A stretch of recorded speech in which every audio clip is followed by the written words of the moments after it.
오늘 함께 살펴볼 하나님의 말씀 디모데전서 1장 5절과 에베소서 4장 15절입니다.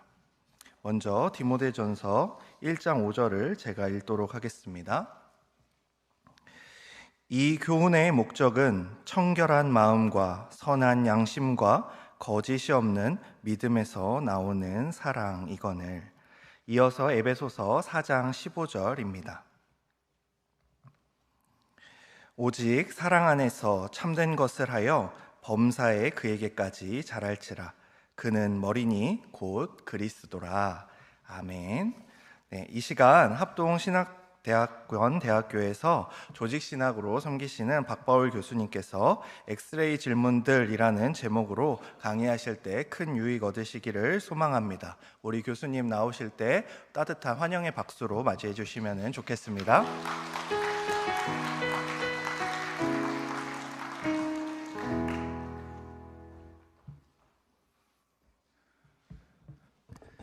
안녕하세요. 반갑습니다.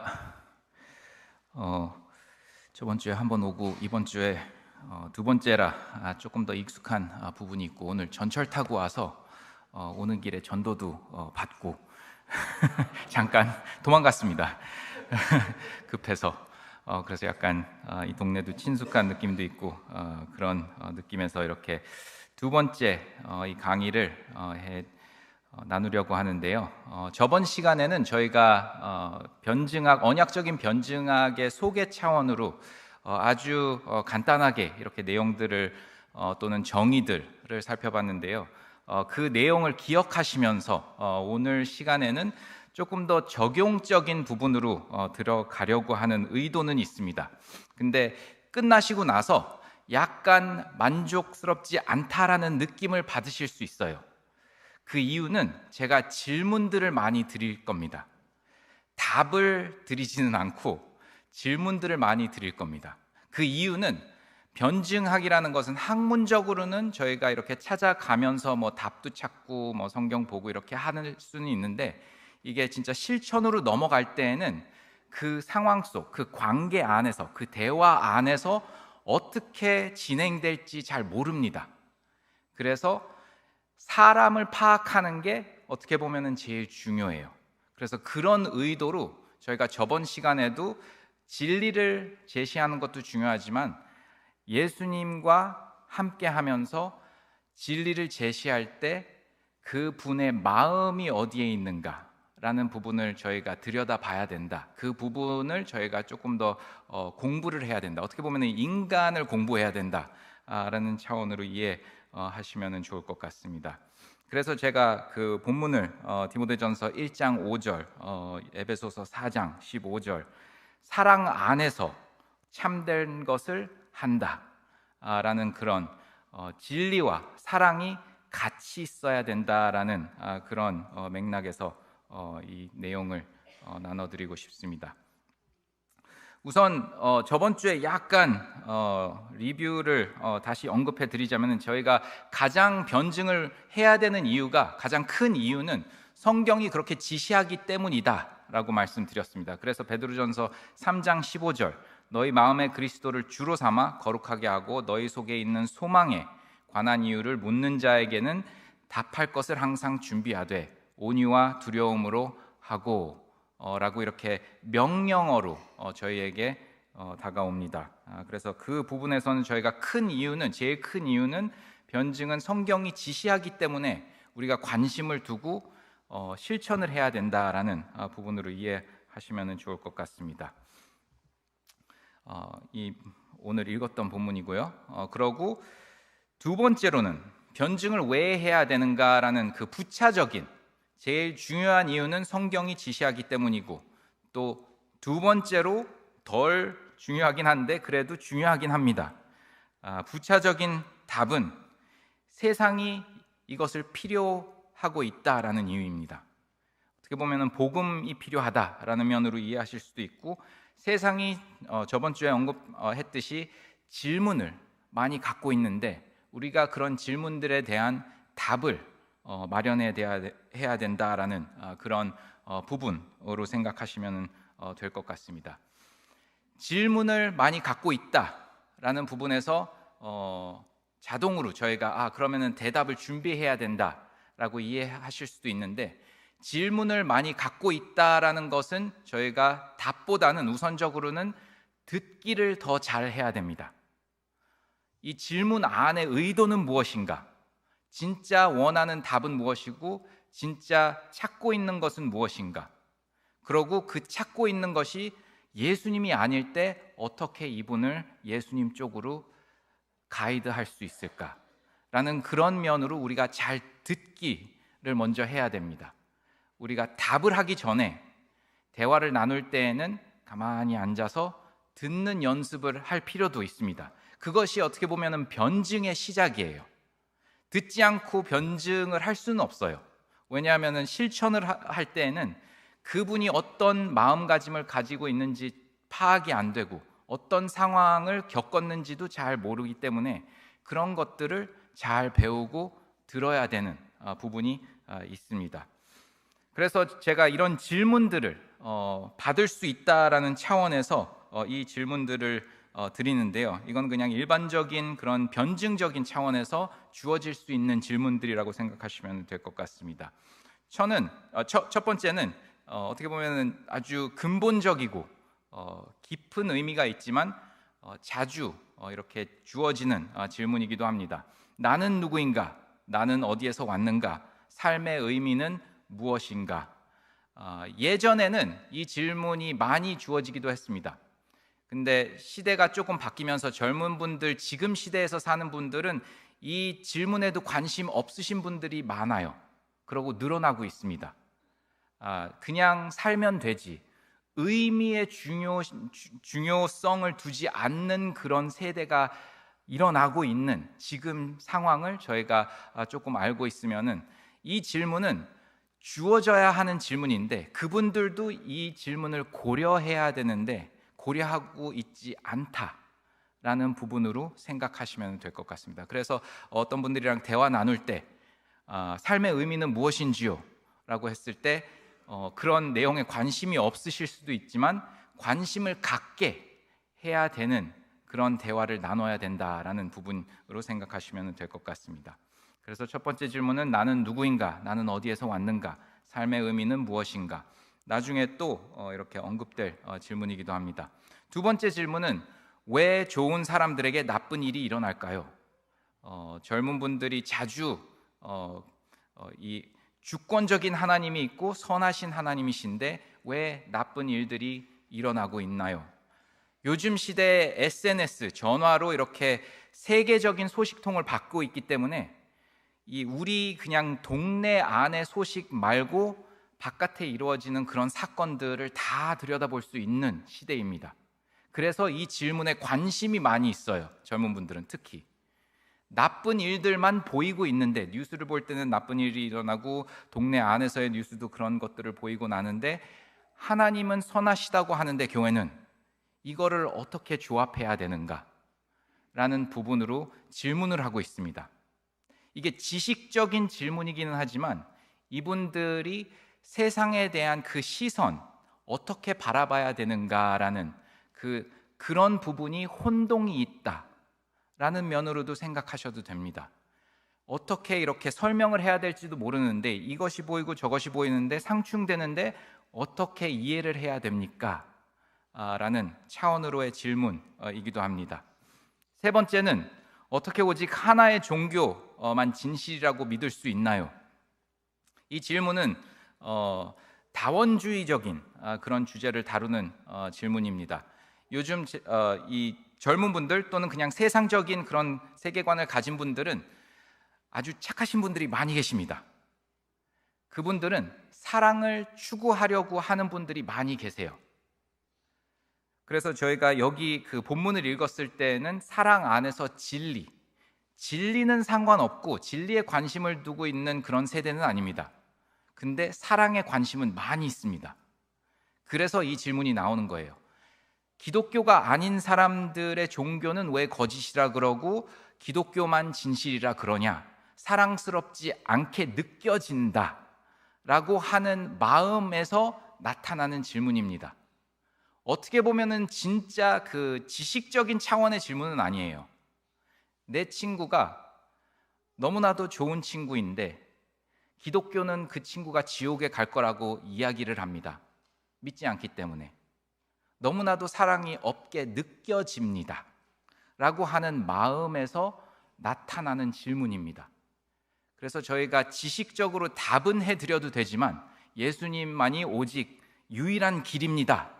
라고 이렇게 이야기를 할 수 있지만 다른 차원에서 그 마음이 묻고 있는 그 진짜의 질문을 파악하면서 답을 해드려야 됩니다.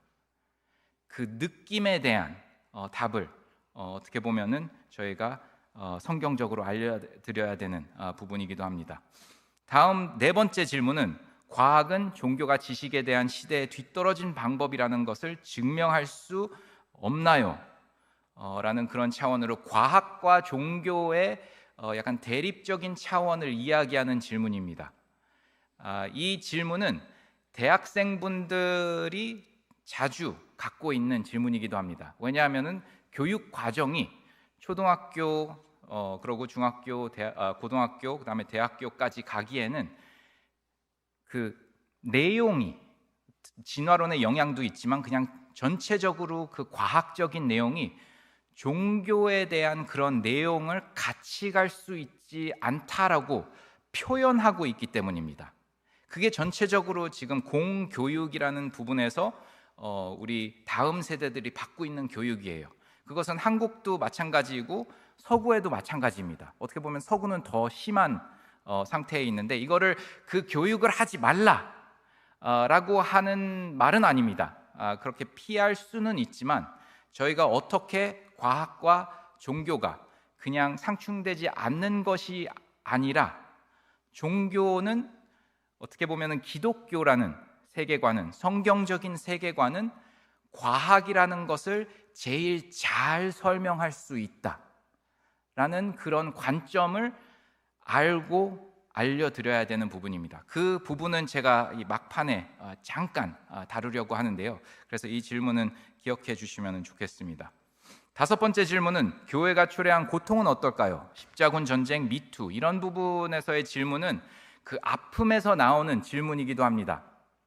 어떻게 보면 여러 가지 아픔들이 있을 수 있는데 이 부분은 역사적인 차원에서 주어지는 질문인데 교회가 역사적으로 봤을 때 100% 좋은 일을 한 거는 아닙니다. 그 부분은 저희가 인정을 해야 돼요. 그리고 그냥 역사 속에만이 아니라 지금 시대에서도 우리가 죄를 가지고 있는 사람들이고 물론 예수님을 믿지만 남아있는 죄는 갖고 있기 때문에 교회 안에서도 많은 실수들이 있고 죄들이 나타나게 됩니다. 그 부분들을 저희가 솔직하게 인정하고 용서를 구하고 더 회개를 하고 나아가야 되는 그런 태도를 보여야 되는 질문입니다. 이 십자군은 어떻게 설명할 수 있다라는 답은 진짜 원하는 답이 아니에요. 이 질문을 하는 분들은 특히 막판에 가는 그 미투 그 카톨릭 교회가 남자 아이들에게 성폭력을 행사했던 그런 사건들 그런 것은 어떻게 설명해야 되는 것인가? 믿지 않는 분들은 카톨릭 교회, 기독교, 개신교 다 똑같거든요. 어떻게 보면. 그래서 볼 때는 그냥 하나님을 믿는 사람들인데 이런 행위들을 하는 것을 어떻게 용납할 수 있는가? 저희는 겸손한 마음으로 용납하면 안 된다라고 답할 수 있는 용기가 있어야 됩니다. 어떻게 보면. 하지만 그렇다고 해서 기독교 안에 있는 성경적인 진리는 틀리지는 않았다라는 것도 같이 보여드려야 됩니다. 아주 어려워요. 어떻게 보면. 근데 그런 차원으로 그분이 원하는 그 마음의 질문을 파악하면서 저희가 대화를 나눠야 되는 부분이 있습니다. 여기서 여섯 번째 질문은 왜 나는 다른 사람에게 해를 입히지 않는 한 내가 원하는 대로 살 자유가 없을까요? 개인주의적인 사상들이 늘어나면서 실용주의랑 섞여서 그냥 행위적인 부분이 윤리적이다. 마음에 있는 것은 윤리적인 것이 전혀 없다라고 하는 사상들이 많이 있습니다. 그래서 요즘 젊은 분들은 그냥 남을 해치지 않는 것은 그냥 윤리적으로 좋은 것 아니냐. 그래서 서구에서도 동성애 관계라는 것은 나한테 영향을 주지도 않는데 그냥 사랑을 하려고 하는 그런 관계인데 왜 나쁘다고 하느냐라고 논리를 풀어 나갑니다. 근데 그 논리 밑에 이 질문이 있어요. 여기에서 다른 사람을 해를 입지 않는 한 윤리적인 것이다 라고 하는 그 질문입니다.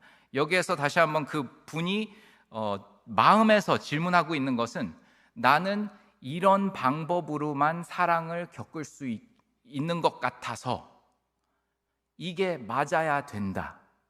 이것이 틀리면 나는 갈 곳이 없다 라는 차원으로도 하는 질문입니다. 특히 동성애자들을 이 관점은 100% 틀렸습니다. 하지만 이 관점을 가지고 있는 자들의 마음을 들여다보면 많은 분들은 소외되고 외로워하세요. 소속감이 없으십니다. 그래서 소속감을 만들어 나가는 분들이 대부분이에요. 혹시 LGBTQ라는 그 용어 들어보셨죠? 그 LGBTQ가 레즈비언, 바이, 퀴어, 그 트랜스 이런 것들을 다 조합해서 소속감을 만들려고 하는 그 단어입니다. 근데 이론적으로 보시면은요, 이게 같이 갈 수 있는 분들이 아니에요. 뭐 레즈비언, 게이, 바이 이런 분들은 그 이론적으로 성행위 이런 분들 이런 차원에서 봤을 때는 뭐 같이 가실 수 있는 그런 공동체를 꾸릴 수 있는 부분은 있지만 트랜스랑 뭐 이런 다른 퀴어에 소속해 있는 분들은 이론적으로 상충됩니다. 이거를 들여다 봤을 때. 근데 이분들이 하도 외로우니까 소속감이 필요해서 이거를 같이 사회적으로 조합해서 나가는 것입니다. 물론 정치적인 의도도 있고요. 그래서 그것을 저희가 잘 파악하고 또 그분들의 마음을 잘 파악하고 성경적으로 사랑 안에서 진리를 이야기해야 되는 부분이 있습니다. 다음 질문들인데요. 기독교가 이게 마지막이 아닙니다. 준비하셔야 돼요. 질문들이 많이 있습니다. 기독교 내 삶과 관련이 있나요? 이 부분은 또 다시 한번 젊은 분들이 실용주의적인 사상이 있기 때문에 이 질문을 하게 됩니다. 주일에 예배를 드리고 나서 월요일과 토요일 사이에 전혀 주일에 겪었던 일이 상관이 없게 느껴진다 라고 하시는 분이 많아요. 그래야 되지는 않지만 그분들이 느끼고 있는 것은 그렇습니다. 그러고 그렇게 생각을 하세요. 그렇게 느끼기 때문에 어떻게 적용할지를 모르는, 그냥 관련이 없는 거 아닌가, 주일 그냥 잘 보내고 월요일과 토요일 사이에 내가 하는 일, 내가 가지고 있는 관계들, 내가 취미 생활을 하는 그런 것들에 어떤 연관이 있는 것인가 라는 부분들을 우리가 성경적으로 설명을 해드려야 됩니다. 100% 연관이 있다. 하나님이 주권자이시면은 우리의 주일만 가져가시는 것이 아니라 월요일에서 주일까지 모든 시간의 주권자이시기 때문에 연관이 있을 수밖에 없다라고 저희가 주장을 합니다. 근데 그 주장을 우리가 사랑과 진리로 성경적으로 설명을 할 수 있어야 돼요. 그 부분이 이 시대에서는 느껴지지 않는 부분은 사실입니다. 그래서 저희가 그 부분을 많이 공부를 하고 성경적으로 마련해 드려야 되는 부분은 있습니다. 기독교는 재미없는 종교 아닌가요? 이 질문은 제가 중고등부 전도사역 때 많이 받았던 질문입니다. 왜 윤리만 이야기하고 학교 댄스는 못 가게 하고 이런 차원의 질문들. 근데 저희가 기쁨이 제일 있어야 되는 곳이 교회 공동체입니다. 성경적으로 봤을 때. 물론 다시 말씀드리자면은 저희가 남아있는 죄가 있기 때문에 완벽하지는 않습니다. 영화로움이라는 것은 예수님이 다시 오실 때 이루어지는 것이기 때문에 완벽하지는 않긴 하지만 부활 그 첫 번째 열매 예수님이 가져다 주신 그런 부분에서 저희가 기쁨을 누릴 수 있는 그런 것은 확실히 있습니다. 예수님 안에서 예수님과 연합되어서 성령 충만으로 우리가 기쁨이 있는 삶을 살아갈 수 있다라는 것을 다음 세대에게도 우리의 기쁨 방식 말고 그분들과 조금 이해될 수 있는 차원으로 보여드려야 되는 부분도 있습니다. 그래서 이 부분은 아주 젊은 분들이 질문하는 부분이고요. 기독교는 외국인, 여성, 동성애자, 소수 반대하는 것이 아닌가요? 이 부분은 아닙니다 라고 하고 그냥 넘어가겠습니다. 시간상 하나님이 어떻게 사람들을 사랑하고 지옥으로 보낼 수 있을까요? 이 부분이 다시 그 첫 번째 슬라이드에서 그 사랑을 중요시 여기는 세대이기 때문에, 진리라는 것은 중요하지 않기 때문에 하나님이 어떻게 사랑을 한다고 하면서 지옥에 보내실 수 있을까요? 라는 그런 질문이 나타납니다. 근데 이분들의 지식적인 이슈는 진리라는 것을 부정하기 때문에 있고, 마음적인 이슈는 본인이 사랑하는 사람이 지옥에 간다라는 것을 너무나도 슬퍼하고 있기 때문에 이런 질문들이 나올 수 있다라고 저희가 파악을 해야 되는 부분이 있습니다. 마지막 질문은 중요한 질문은 아니고 약간 재미있는 차원에서 변증을 할 수 있다라는데, 알레르기나 모기는 타락의 결과인가? 저는 어렸을 때 이런 질문들 많이 했습니다. 외계인이 있을 수 있을까? 모기는 진짜 싫은데 하나님이 창세기 3장 전에 창조하셨을까? 이런 차원에서 저희가 이런 부분에서도 이렇게 관심을 가질 수도 있고, 이런 차원에서 질문을 하시는 분들도 가끔 있습니다. 그래서 저희가 솔직하게 이런 부분을 답하면서 더 중요한 질문으로 이렇게 인도해 드려야 되는 부분을 저희가 생각할 수 있습니다. 이 질문들은 저희가 일반적으로 이렇게 받을 수 있는 그런 질문들이라고 생각하시면 되고요. 다음 다는 아니겠지만 이 한 세트의 질문들은 실제 청소년들이 주신 질문들입니다. 그래서 진짜 변증학을 할 때 그냥 지식적인 이슈가 아니라 이런 실천적인 상황 속에서 우리가 어떻게 보면 목회하는 그런 면으로 이렇게 질문을 마련해 드려야 되는 부분이 있습니다.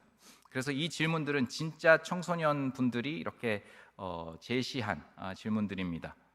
제가 이렇게 하나씩 읽어 드릴 텐데요. 아버지는 언어적 학대를 하는 알코올 중독자입니다. 아버지의 일을 도와야 한다는 이유로 외출을 허락하지 않으십니다. 가족과 함께 10년 동안 아버지를 위해 기도해 왔지만 그의 삶에 아무런 변화가 보이지 않습니다. 가끔은 아버지를 미워하기도 하지만 부모님께 효도해야 한다는 걸 알기에 갇힌 기분이 듭니다. 그렇게 하는 게 너무 힘들어요. 엄마는 제가 몸이 안 좋고 공황 발작을 일으킨다고 여러 의사를 찾아다녔지만 아무 소용이 없었습니다. 털어놓을 사람도 없고 아빠가 외출을 허락하지 않아서 교회에도 친구가 없어요. 아무도 믿을 수 없고 너무 외롭습니다. 더 이상 견디기 힘들고 매일 부정적인 생각과 싸워야 해요. 하나님을 따르는 그분 곁에 있고 싶지만 어렵습니다. 이야기할 사람이 없다면 어떻게 해야 할까요? 이런 질문하는 청소년이 있습니다. 그런 어떻게 보면 저희가 찾아가서 이 마음의 문을 열어서 이 질문이 나오게끔, 이 질문은 실제로 주신 게 아니라 글로 주셨습니다. 진짜 못해서, 말로는 못하기 때문에. 그래서 이런 상황 속에 있는 분들이 진짜 성경적인 또는 성경적인 게 아니라 그냥 하나님을 믿고 싶은데 모든 상황이 그거를 어렵게 하는 그런 것에 대한 우리가 공동체적인 답을 제시하는 것도 변증의 활동입니다. 그냥 답을 드리는 게 아니라. 다음 부분은 제가 넘어가겠습니다. 좀 길기도 하기 때문에. 세 번째는 지난 주말 친구 집에서 열린 파티에 초대받았습니다. 친구 부모님이 집에 없었고 친구가 맥주를 꺼냈습니다. 친구가 제게도 권해서 다른 사람들도 다 마시고 있어서 제가 낙오자처럼 보이기 쉽지 않아서 마셨습니다. 나중에 술을 마시는 것이 죄라는 것을 배우고 너무 죄책감이 들었습니다. 어떻게 해야 할지 모르겠습니다. 친구들과 계속 어울리고 싶지만 이런 모임에서 계속 술이 나올까봐 걱정됩니다. 청소년 지도자에게 전도사에게 말하기 두려운데 제가 나쁜 기독교인이라고 생각할까 그렇습니다. 어떻게 해야 할까요? 이런 경험들 속에서 그 갈등들이 일어나고 교회에서는 이렇게 하면은 안 된다. 물론 그 진리가 맞을 겁니다. 근데 세상은 이렇게 해야 된다. 그러고 이렇게 하지 않으면은 여기에서는 친구들은 사귈 수 없다. 라는 것까지 인식하는 그런 젊은 친구들입니다.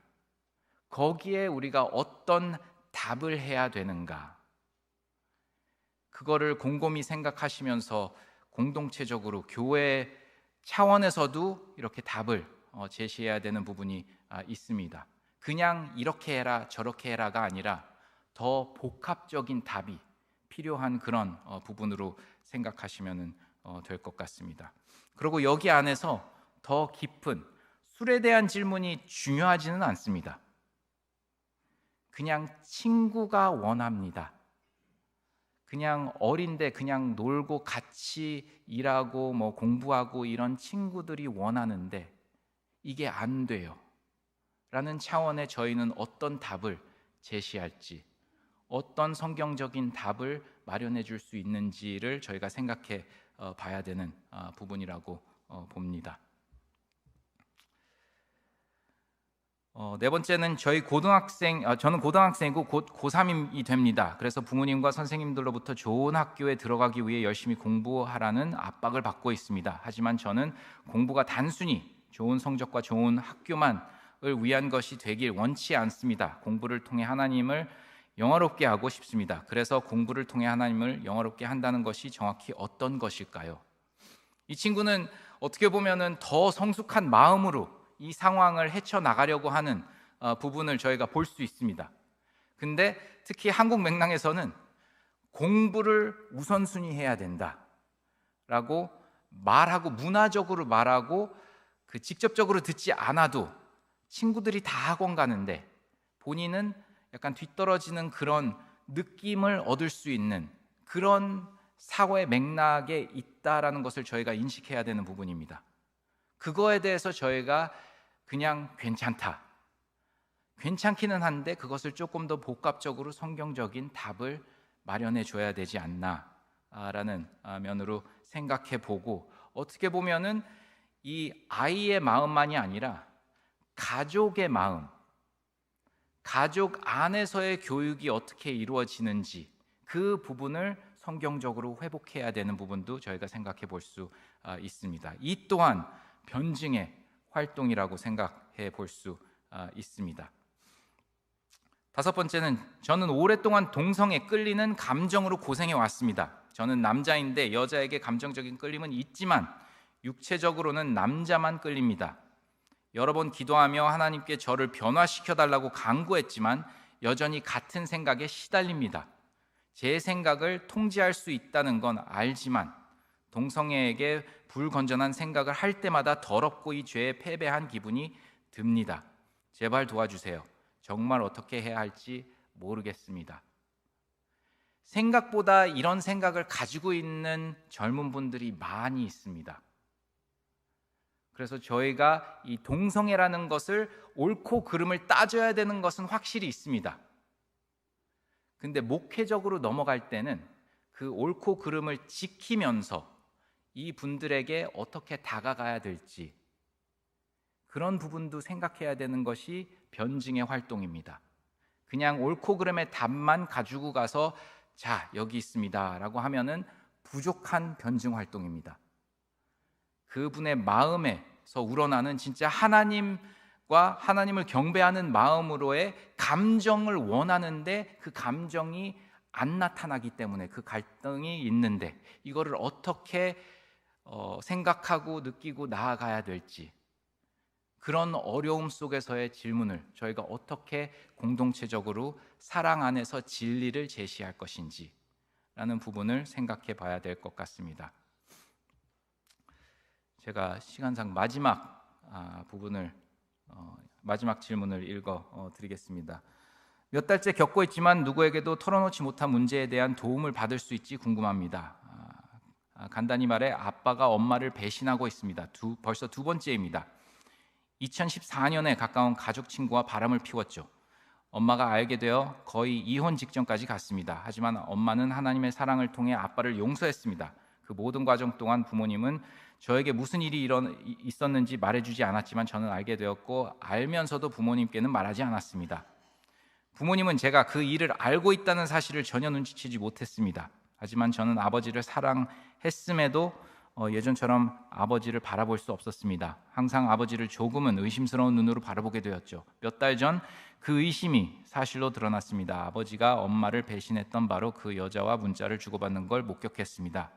하지만 그는 내 아버지였고 여전히 존경하는 존재였기에 내 눈을 믿지 못했습니다. 그러나 그 후로도 엄마가 보이지 않을 때면 그가 몰래 그 여자와 문자를 주고받거나 이야기하는 모습을 계속 목격했습니다. 이제 나는 그가 다시 한번 엄마를 배신하고 있다는 걸 확신합니다. 하지만 어떻게 해야 할지 모르겠습니다. 가족이 깨지는 건 원치 않지만 아빠를 마주할 용기도 나지 않아 아빠가 바람을 그만두게 해달라고 하나님께 기도했지만 그것도 소용없어서 이 사실을 혼자 짊어가기엔 너무 버겁지만 부모 중 한 분이라도 알게 될까봐 말할 사람이 없어 지금 너무 혼란스럽고 어떻게 해야 할지 모르겠습니다. 제발 도와주세요. 감사합니다. 신의 가호가 있기를, 하나님의 그 믿음이 있기를라는 차원으로 이렇게 주어지는, 어떻게 보면 질문보다는 도움을 청하는 그런 아주 어린 친구입니다.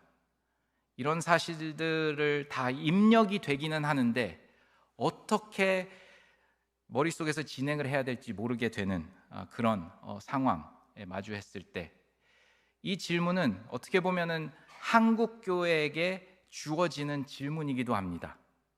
우리가 변증 활동을 한다라는 것은 이런 상황 속에서도 답을 하는 것만이 아니라 어떻게 이 친구를 도울 수 있는가. 물론 단기적으로는 어려운 그런 답들을 할 수밖에 없지만 장기적으로는 어떤 것들 때문에 이런 상황이 이루어났는지, 아빠와 엄마가 책임을 지면서 이 아이의 마음을 지켜야 되는데 전혀 이 마음이 지켜지지 않는 상황에 놓여져 있는 그런 상황, 그런 부분에서 저희가 우리 공동체 안에서도 질문을 해볼 수 있습니다. 우리 안에 있는 젊은 친구들의 마음은 하나님으로 향하게 하는 그 마음이 지켜지고 있는가? 사랑 안에서의 진리로 지켜지고 있는가? 라는 차원으로 저희가 생각을 해볼 수 있습니다.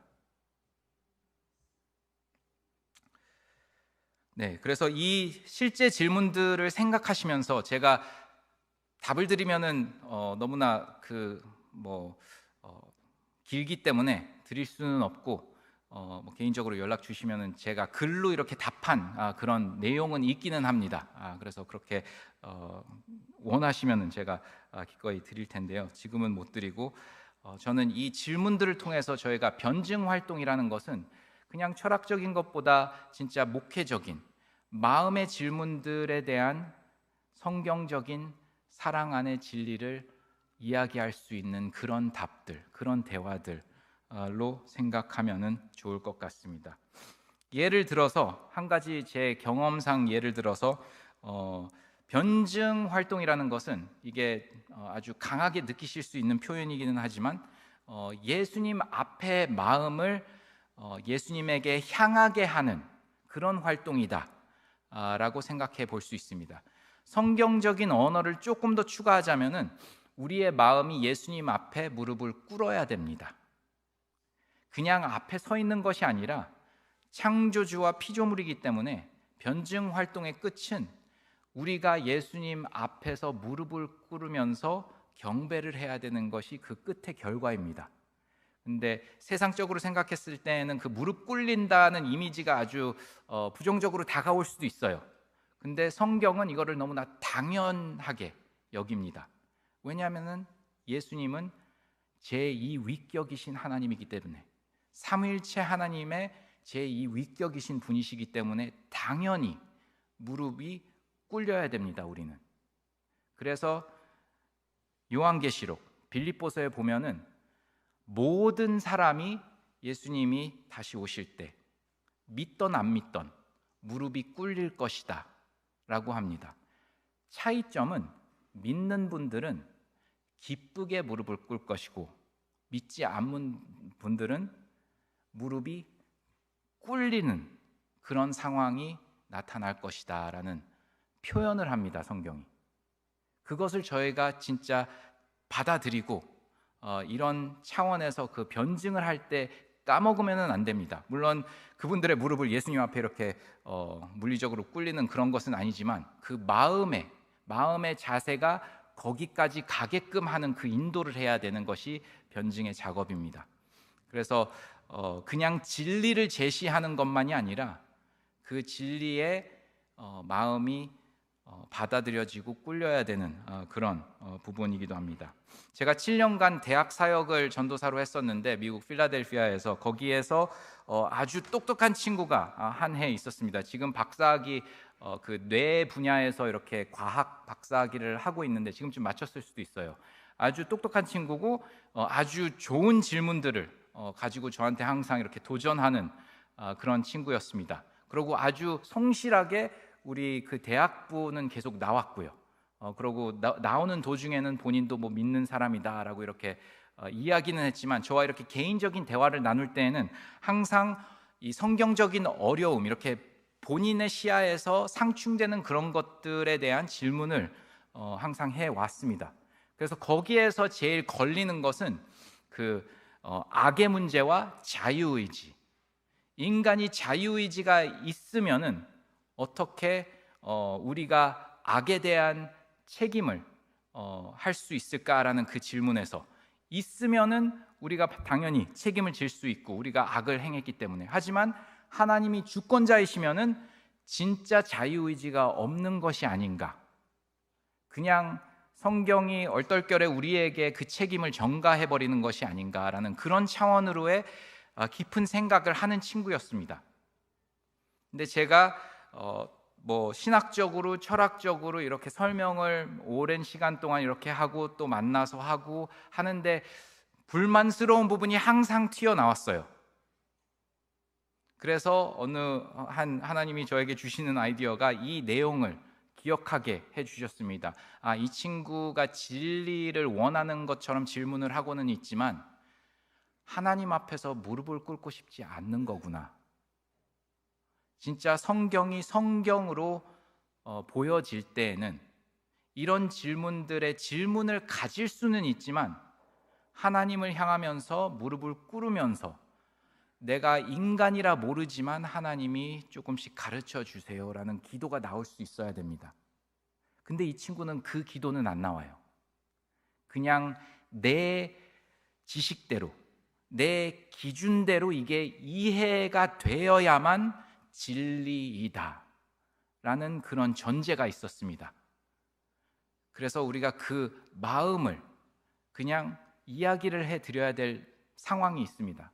그래서 저는 그 친구한테 오랜 시간을 보낸 다음에 물론 그 다음에도 계속 교제를 나눴지만 제가 말을 해줬어요. 그 친구한테 너는 문제가 이해하는 것이 아니라 예수님 앞에서 삶을 순종하기 싫은 상황에 있다. 물론 뭐 아주 죄스러운 삶을 살아가는 친구는 아니었어요. 근데 그 마음 안에서의 그 관점들을 성경 앞에서 꿇고 싶지 않는 그런 태도와 마음을 갖고 있다라고 최선하게 제일 부드러운 차원으로 제가 말을 해줬습니다. 그 말을 듣고 곰곰이 생각하다가 뭐 그 대화는 끝났습니다. 거기에서 약간 많은 생각들은 있었을 것 같아요. 근데 성령이 역사하셨는지는 저는 확인은 못했습니다. 그래서 그 친구는 졸업하고 이렇게 떠나게 됐는데, 저희가 변증 활동을 할 때에는 그런 차원으로 마음의 질문, 마음이 진짜 하나님 앞에서 질문을 해야 되는 그런 질문, 그리고 결론적으로는 우리 마음이 예수님 앞에 무릎을 꿇어야 되는 그런 방향성으로 조금씩 이렇게 제시를 해드려야 되는 부분이 있습니다. 많이 지치셨죠? 느낌이 그렇습니다. 저희가 이 마지막 세트는 제가 드리는 이유는 저희가 듣기를 잘하기 위해서 우리가 해야 될 질문들이라고 생각하시면 되겠습니다. 우리가 변증 활동을 하려고 할 때 그분들의 마음을 파악하려고 할 때 어떤 질문들을 해야 되는가, 물론 일반적으로 주어지는 질문들이기도 합니다. 근데 그런 부분들을 저희가 실제 상황에 적용해서 이렇게 조금씩 변화하면서 사용하셨으면 좋을 것 같습니다. 그래서 경청하기 위해 우리가 질문해야 될 그런 질문들. 그래서 이 저희가 왜라는 질문이 제일 중요시 여겨지는 질문인데, 이 왜라는 내용을 담고 있으면서 무엇으로 다가가는 질문들입니다. 무엇이라는 질문을 했을 때는 조금 더 공격적이지가 않아요. 왜 그랬어요? 왜 그랬어요? 라고 하면은 자연스럽게 공격받는 느낌이 나는데, 그 왜라는 것을 무엇으로 이렇게 바꿔서 질문을 하면은 조금 더 다가가기 쉬워지는 질문들이 나타날 수도 있습니다. 그래서 그런 면에 주어지는 질문들이긴 하는데, 다음과 같습니다. 제가 하나씩 그냥 읽어드리겠습니다. 첫 번째는 무엇을 사랑하나요? 무엇을 미워하나요? 하나님이나 이웃보다 더 사랑한 것이 있나요? 교회 안에서 교회 밖에서 있는 분들에게 다 주어질 수 있는 질문입니다. 우리가 사랑하는 것이 무엇인가? 우리 마음속에 있는 그 우상이 무엇인가? 물론 좋아하는 것들이 있을 수 있습니다, 삶 안에서. 근데 하나님보다 더 사랑한 것이 있으면은 우상 숭배가 되기 때문에, 그런 차원에서 그냥 무엇을 사랑하나요? 라고 묻고 그분들이 대답했을 때 이게 우상적인 것인가 라는 것을 저희가 판단해야 되는 부분이 있습니다. 그래서 그런 차원의 질문을 해볼 수 있고, 무엇을 원하고 갈망하고 탐내고 욕망하고 바라는가요? 어떤 욕망에 복종하고 따르는가요? 우리 삶의 방향성, 이끌어가는 그 방향을 봤을 때 어떤 욕망들이 놓여져 있는가 라는 것을 물어보는 것입니다. 1번과 약간 이렇게 겹치는 느낌이 드실 수 있는데, 그 다른 차원으로 내가 진짜 삶 안에서 하나님 말고 무엇을 예배하고 있는가, 경배하고 있는가라는 그 질문을 드러낼 수 있는 부분입니다. 세 번째는 무엇을 두려워하는가요? 무엇을 원하지 않는가요? 무엇을 걱정하는 경향이 있나요? 1번과 2번의 반대편입니다. 내용적으로는 똑같아요. 우리가 무엇을 섬기고 있는가? 사랑으로 나타나지 않으면은 두려움으로 나타날 수도 있습니다. 내가 벌써 성취했기 때문에, 내가 이 일을 했고 어떤 이런 자리를 성취했는데 이게 없어질 수 있는 상황이 두렵다. 하나님을 예배하는 것보다 이거를 잃어버리는 게 더 두렵다 라고 하면은 우상숭배입니다. 그래서 같은 그 내용의 반대편으로 나타나는 질문으로 보실 수 있습니다. 네 번째는 무엇이 당신을 움직이게 하는가요? 어디에서 기쁨의 정원을 찾는가요? 당신에게 진정 중요한 것은 무엇인가요? 무엇을 중심으로 삶을 조직하는가요? 이 질문들은 우리의 삶의 구조들, 습관들이 어디에 중심을 찾고 있는가? 우리가 하나님 중심적이어야 된다라고 교회에서는 가르치고 배우고 그럽니다. 근데 진짜로 우리의 삶의 패턴 안에서는 어떤 것이 중심을 차지하고 있는가? 그러고 우리가 변증의 대상을 생각했을 때 그분들은 마음속에 어떤 중심을 두고 있는가라는 차원으로도 저희가 파악할 수 있는 질문입니다. 다섯 번째는 특정 상황에서 성공이나 실패, 옳고 그름, 바람직과 바람직하지 않음을 어떻게 정의하고 평가합니까? 라는 질문은 이 기준이 어디에 있는가? 성경, 하나님, 아니면은 내 자신. 지금 세상에는 내 자신에 두는 것이 대부분입니다. 교회 안에서도 그렇습니다. 저희가 죄성 안에서 우리가 성경을 바라볼 때 이 부분은 내가 내 삶의 부분을 고쳐야 되는데 진짜 고치기 힘든 그런 마음이 나타날 때 그 기준이 내 거이기 때문에 그 마음이 생기는 겁니다. 어떻게 보면. 그래서 하나님이 그 성경 본문으로 우리를 가르치는 것 중에 하나가 내가 기준이어야 된다. 내 말씀이 궁극적인 기준이어야 된다. 너가 아니라, 세상이 아니라. 그런 것을 알 수 있는 그런 질문입니다. 동성애 이슈는요, 이 질문에서 찾을 수 있습니다. 근본을. 동성애 문제는 성의 문제는 표면적인 것이에요. 그냥 나타나는 것이고 진짜 문제는 내가 내 자신을 정할 수 있다라는 기준을 갖고 있기 때문에 나타나는 현상입니다. 하나님이 내 성을 결정하는 것이 아니라 내 자신이 찾아갈 수 있고 정할 수 있는 그런 관점이기 때문에 그런 표면적인 현상들이 나타나게 됩니다.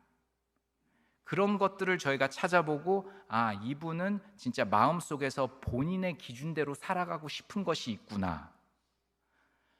그런 분들은 진짜 예수님 앞에서 무릎을 꿇리는 것은 어렵습니다. 하지만 하나님은 하시지 못하는 것은 없습니다.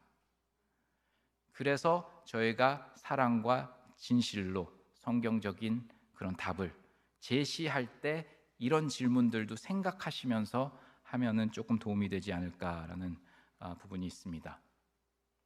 여섯 번째는 가장 자주 무엇에 대해 생각합니까? 무엇에 사로잡히거나 집착하나요?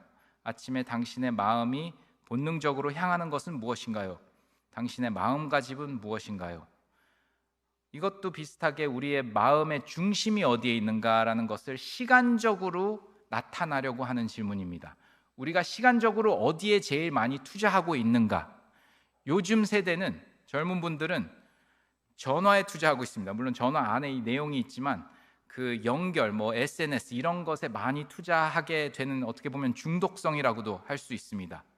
그래서 그 부분을 저희가 말씀드려야 되는 부분이 있고 그 부분에서 나오게끔 하는 그런 이렇게 도움을 드려야 되는 부분도 있습니다.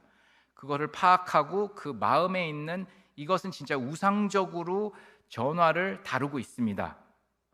전화와의 관계가 시간적으로 봤을 때는 우상적인 것밖에 나타날 수 없습니다라고 이야기를 해드릴 수 있는 그런 담대함도 있어야 되고, 또 사랑으로 그거를 이야기하면서 그분이 더 나은 성경적인 길로 가게끔 해야 되는 그런 면으로 생각할 수 있습니다. 일곱 번째는 당신은 무엇에 대해 이야기하나요? 당신에게 중요한 것은 무엇인가요? 당신은 어떤 태도를 전달하나요? 비슷한 차원으로 생각하시면 되는 그 일곱 번째 질문이고, 다음으로 넘어가겠습니다. 여덟 번째는 당신은 시간을 어떻게 보내나요? 당신은 우선순위는 무엇인가요? 다시 한번 시간에 대한 그 투자, 그것이 우리의 마음의 중요성을 나타내고 있다라는 차원에 주어지는 질문입니다. 그거를 저희가 파악할 수 있어야 되고, 우리가 어떤 차원의 진짜 인생의 시간을 투자하는가. 물론 계절적으로는 많이 투자할 수 있는 그런 상황들이 있습니다. 개척교회를 하시는 목사님들은요, 가정에 대한 시간을 소홀히 할 수밖에 없는 그냥 인간적인 시간 공간의 구조를 겪을 수밖에 없습니다. 하지만 계절적인 그 시간을 두고 3년, 4년 후에는 이 개척교회적인 것이 가족적인 관심을 소홀히 하게 하지 않는 방향으로 가야 된다. 아니면은 이 교회 세우는 것 자체가 우상 숭배가 될 수 있습니다. 우리의 마음이 그래요. 아무리 좋은 것이어도 하나님보다 중요하면 우상입니다. 그런 부분을 파악하는 것이 궁극적인 변증 활동이라고 볼 수 있습니다. 아홉 번째는 어디에서 정체성을 찾나요? 자신은 어떻게 정의하나요? 이 질문은 그 기준, 말씀드렸던 그 다섯 번째 질문에서의 기준을 생각해 보실 수도 있는데, 조금 더 나아가서 우리는 누구인가라는 그 첫 번째 질문에 대한 그런 다른 차원에 주어지는 질문이라고 생각하시면 될 것 같습니다. 우리의 정체성은 누구인가? 궁극적인 정체성, 여러 가지 정체성을 가질 수는 있습니다. 직책적인 정체성, 관계적인 정체성, 나는 아버지이고 어머니이고 아들이고 딸이고, 또는 어디 회사의 사장이고 직원이고, 이런 차원의 정체성을 가지고는 있을 수 있습니다. 근데 궁극적인 정체성은 무엇인가? 기독교인이면은 그리스도 안에 있는 사람이어야 됩니다. 그게 사도 바울이 이야기했던 내용이 계속 나와요. 바울 서신에 보면 요한과 베드로도 언급하고, 그리스도 안에 있는 사람, 그게 궁극적으로 제일 중요한 정체성이어야 됩니다. 근데 교회 밖에 있고 믿지 않는 분들은 이게 없기 때문에 여기 저기 여기로 찾아갈 수밖에 없는 인생 구조를 살아가고 있습니다. 정체성은 확실히 있어야 돼요. 삶을 살아가기 위해선. 나는 누구인가? 근데 성경적으로 얻지 못하면은 실패하게 되는 정체성을 항상 얻게 됩니다. 우상이란 그런 것인 거니까. 우상이란 조금은 좋은 것을 보여줍니다. 아, 내가 원하는 것을 여기 보여주겠다라고 하고 나서는 조금 있으면은 실패를 겪게 합니다. 그게 우상이에요. 하나님이 아니시기 때문에.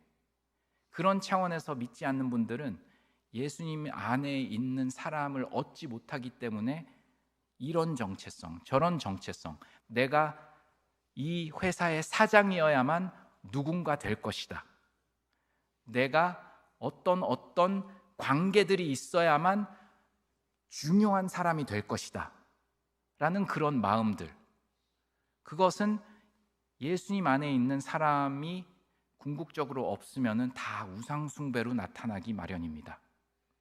그러고서는 궁극적인 정체성이 되어버려요. 그러고는 언젠가 이게 없어질 때 인생과 마음과 소망이 다 무너집니다. 물론 그런 상황 속에서 하나님이 역사하셔서 이런 분들을 복음으로 인도하실 수도 있습니다. 하지만 그러기 전에 저희가 변증 활동으로 사랑과 진리로 복음을, 예수님을 제시할 수 있는 그런 활동을 해야 되지 않나라는 면으로 생각해 볼 수 있습니다. 이 뒷부분은 계속 가도 괜찮으실까요? 지금 제가 좀 오래 가긴 했는데, 이 부분은 조금 전환해서 과학적인 부분을 조금 구체적으로 다뤄보려고 하는 부분이기도 합니다. 이 부분이 지금 젊은 분들에 가지시는 그런 질문들이 많기 때문에 약간 도움, 물론 깊이는 있지는 않지만 약간 도움이 되실 수 있는 그런 내용으로 다뤄보려고 합니다. 그래서 과학이란, 제가 이런 차원으로 정의를 해드렸는데, 실험과 관찰을 통해 얻는 사실에 기반한 자연계에 대한 지식과 또는 연구, 세 번째로 넘어가서 물리적 세계와 그 현상을 다루는 그러한 지식 또는 그러한 지식 체계, 마지막으로 자연 세상 연구를 통해 얻는 그런 지식을 과학이라고 정의를 할 수 있습니다. 이 정의들은 틀리지는 않아요. 그냥 그대로 받을 수 있는 부분인데, 과학과 믿음 또는 기독교와 과학의 이 상충되는 느낌 또는 보이는 이슈들을 생각했을 때에는 그 내용적인 이슈보다는 지식적인 부분이 문제가 나타납니다. 그런 지식적인 문제라는 것은 우리가 어떻게 진리를 알 수 있는가라는 질문에 대한 답을 안 하고 바로 들어가요. 지금 교육 환경이 그래요. 교육 환경이 과학은 그냥 진리이다라고 받아들이면서 들어가는 것이, 그게 첫 번째 오류입니다. 그렇기 때문에 다른 것이 진리일 수가 없어요, 그 체계 안에선. 그래서 저희가 그런 교육을 받은 분들에게 성경이 진리다라고 했을 때는, 아닌데, 이 과학이 진리이다라는 것을 전제하고 벌써 들어가 버렸는데, 이것을 많이 배우고 나서는 그거를 질문하지 않습니다. 내가 여기까지 온 과정에 대한 진리는 무엇인가라는 질문을 안 해요. 그 부분이 공백이에요, 지금 젊은 분들의 교육 안에서. 그래서 그 부분들에 대한 설명을 하면은 물론 복음을 받아들여진다라는 그런 보장은 없지만 이 갈등을 해소하고 조금 설명할 수 있는 내용들은 찾으실 수 있습니다. 내가 진리를 어떻게 알고 있는가? 혹시 영화 잘 보시는 분들 계실까요? 이런 면으로 질문하면 안 되나요? 아주 오래된 영화인데 99년도에 나왔던 그 아주 획기적인 매트릭스라는 영화가 하나 있습니다. 거기 안에서 그냥 그 영화를 설명해 드리자면은 그 주인공이 그 본인 세상을 경험하는데 갑자기 어떤 인물이 나타나서 이 세상은 진짜 세상이 아니다 라고 이야기를 해요. 너는 지금 기계에 꼽혀 있어서 그냥 상상하는 세상이다 라고 해서 이 그 아주 지금 교육 안에서 질문하지 않았던 질문을 제시하는 영화입니다. 그래서 그 영화가 나왔을 때 아주 뻥 터졌어요. 이거 되게 획기적이다. 근데 그거가 왜 그랬는지는 많은 분들이 생각을 못 하시고 그냥 넘어갈 때가 있었는데 그 영화가 답은 안 줘요. 근데 이야기하는 그 질문이 우리가 지금 이 세상이 진짜인 것을 어떻게 알 수 있을까? 라는 그 지식에 대한 질문을 이야기하고 있습니다. 과학이란 내용적으로 바로 넘어가기 때문에 그 질문을 하지 않아요. 어떤 지식이 주어질 수 있고 이 지식이 진리인가? 그 과정 자체에서 그런 차이에서는 주어지지 않습니다. 이런 부분으로 이해하시면 조금 더 도움이 되실 수 있는데 운전하셨던 분들은 차가 고장 났던 경험하신 분들 계십니까? 혹시? 한국은 진짜 이렇게 뭐 1시간도 안 되게 이렇게 오셔서 고쳐주시는 그런 시스템이기 때문에 미국에서 차 고장 나면은 그냥 하루 다 날아가요.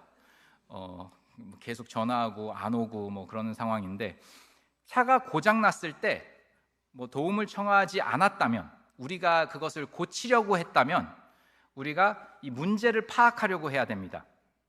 문제를 해야 되고 그 후드를 열어서 어디가 고장났는가, 연기가 제일 많이 나가는 부분에서 그것을 찾아서 이것을 보면서 어떤 면으로 이게 고장났다라고 저희가 가설을 만들어냅니다. 이런 거겠다, 배터리가 나간 것 같다라는 차원으로 저희가 이 가설을 만든 다음에 그것을 실험합니다. 배터리가 나갔으면 친구를 불러서 이거를 충전하고 다시 시동을 걸어보고 아닌데 하고 그러면 다른 부분을 찾아서 다른 가설을 만들고 또 다른 방법으로 이거를 해결하려고 하고서는 그거 실험을 하는 과정이 이게 과학이에요. 문제가 있는데 가설을 만들어서 그것을 실험하는, 그거를 반복하는, 그러고 결론적으로 마지막에 그게 성공됐을 때 이게 문제였구나 라는 그 연결고리가 과학적인 지식입니다. 아주 기초적인 차원에서.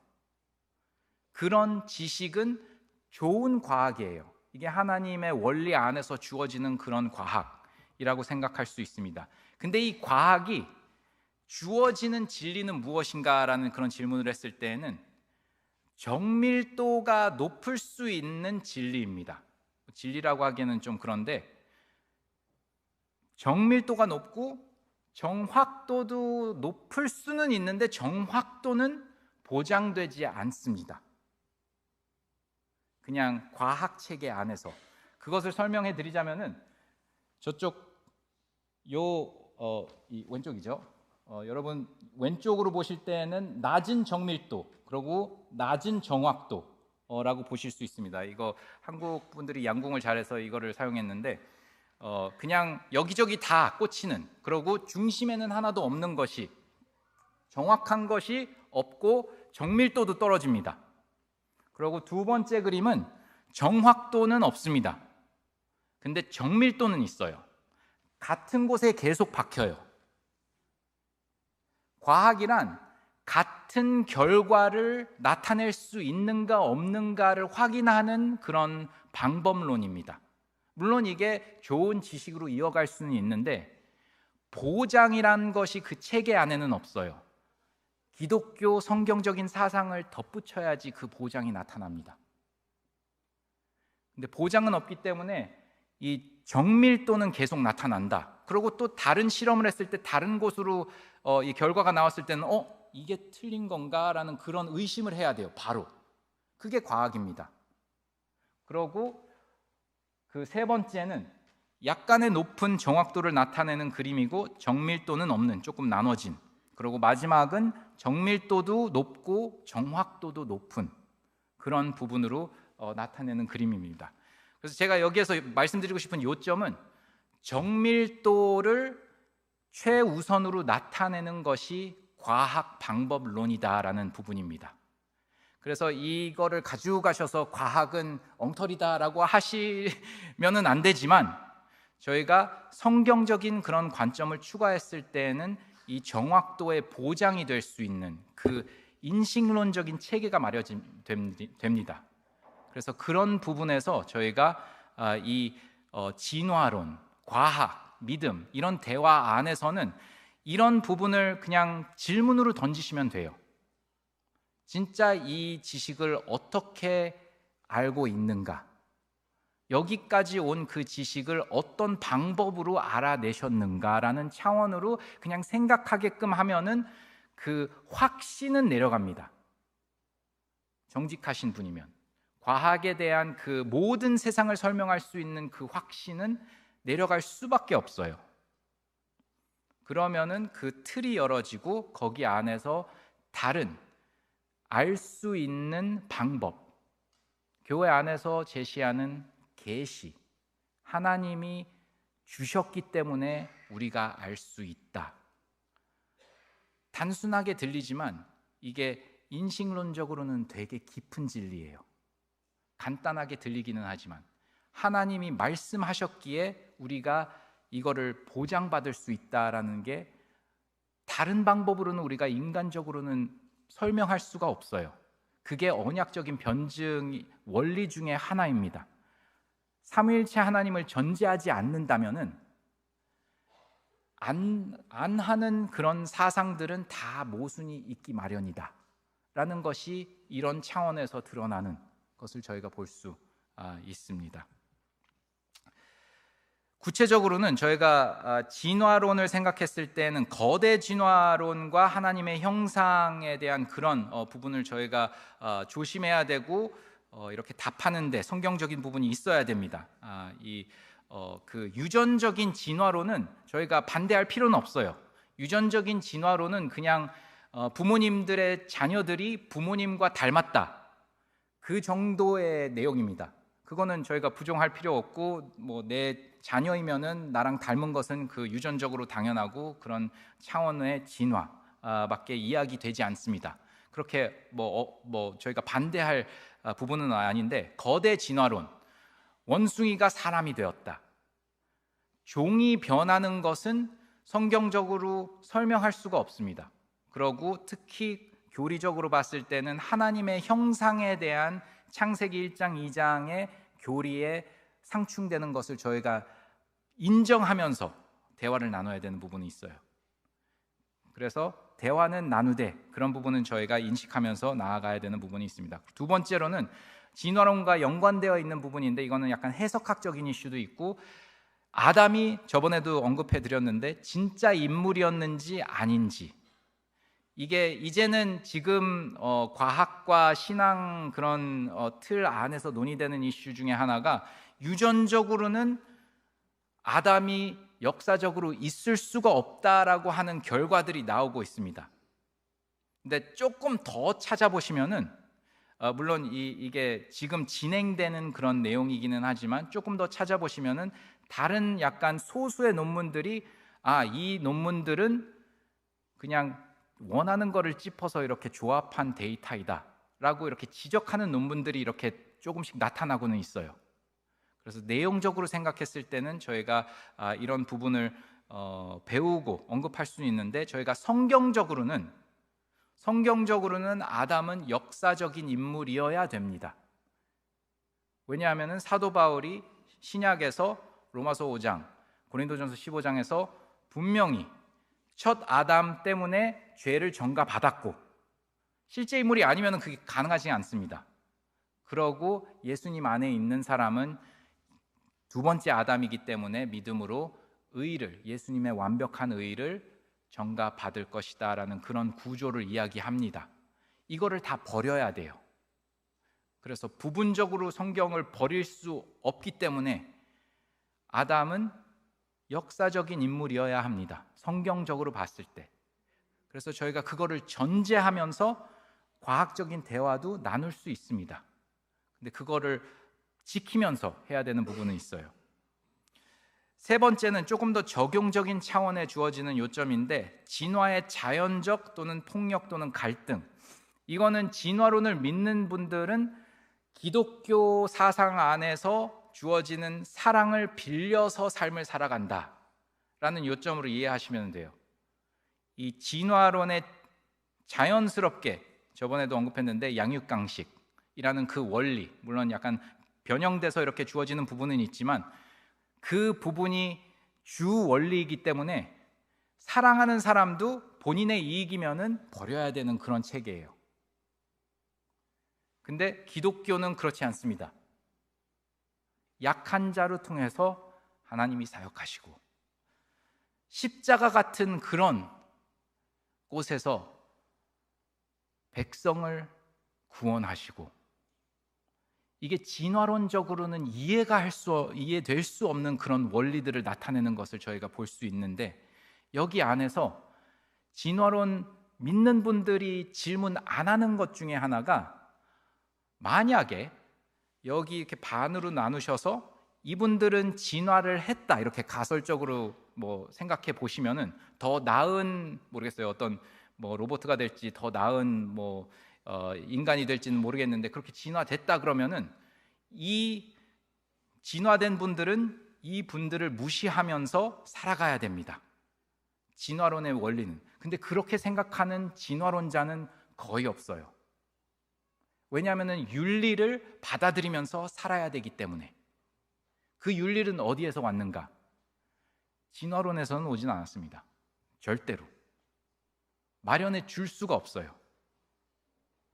그래서 이거를 빌려서 윤리를 사용하는 분들이다 라고까지 저희가 이야기를 할 수 있는 그런 면으로 대화를 가질 수도 있습니다. 그래서 진화론은 삶의 철학이 아니다라는 그런 면으로 제가 올려드렸습니다.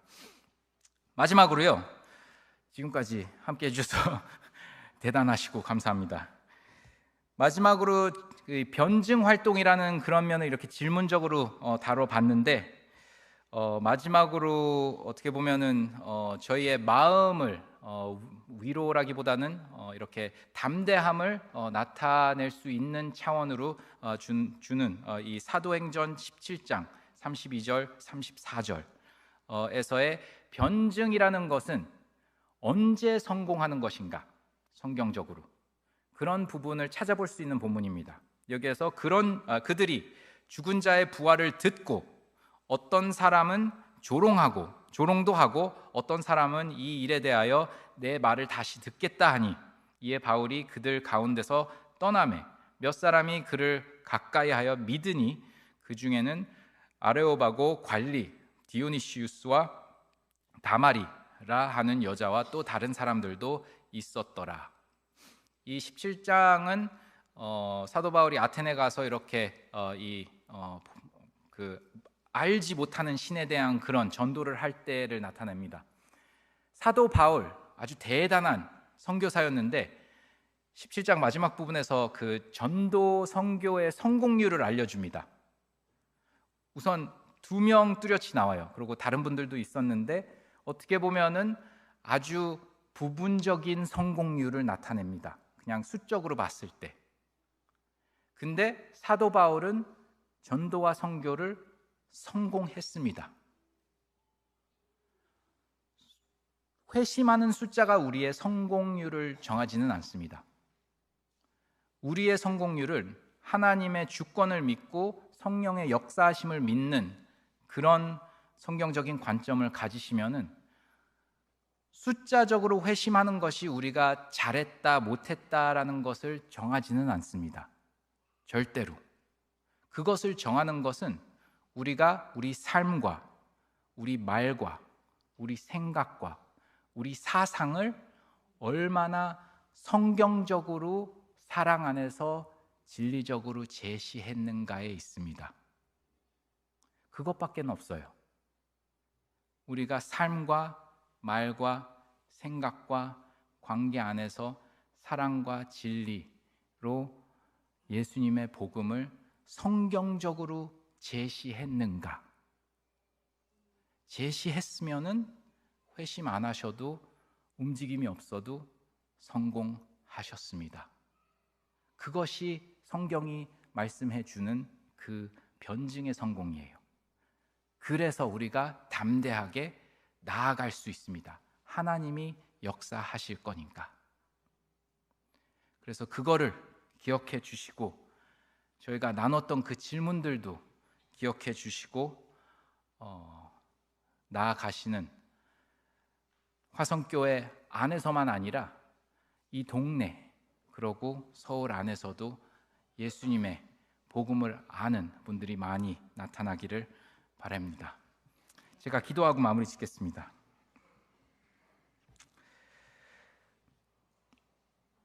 하나님 아버지, 저희에게 이런 전도와 하나님의 복음을 나누는 그런 특권을 주셔서 너무나도 감사합니다. 저희가 너무나도 실수가 많고 또 죄를 지을 때가 많은데 이런 백성들을 이용하시면서도 하나님의 복음을 나아가게끔 하는 그 지혜를 저희가 도저히 이해하지는 못하지만 무릎을 꿇으면서 나아가기를 원합니다. 저희가 항상 회개와 믿음으로 하나님이 주시는 그 성경 안의 진리를 믿고 적용하고 만나는 분들, 우리 가족 안에 있는 분들, 모든 분들에게 사랑과 성경적인 진리로 예수님을 제시하기를 원합니다. 저희에게 지혜를 주시고 인내를 주시고 사랑을 주시옵소서.